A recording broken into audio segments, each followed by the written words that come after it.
السلام علیکم ورحمۃ اللہ وبرکاتہ مولانا القاضی صاحب، واقعہ فی الجملہ درست ہے۔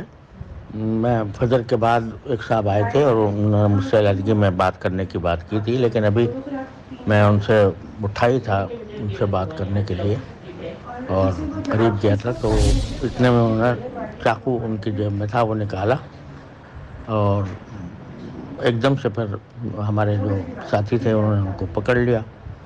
بس یہ ہوا، تو اللہ کا شکر ہے مجھے کوئی تکلیف نہیں پہنچی، لیکن تفتیش ابھی ہو رہی ہے کہ وہ کیا حقیقت ہے اس آدمی کی اور کیا کیوں آیا تھا اور کیا مقصد تھا اور یہ سب باتوں کی تفتیش ابھی جاری ہے۔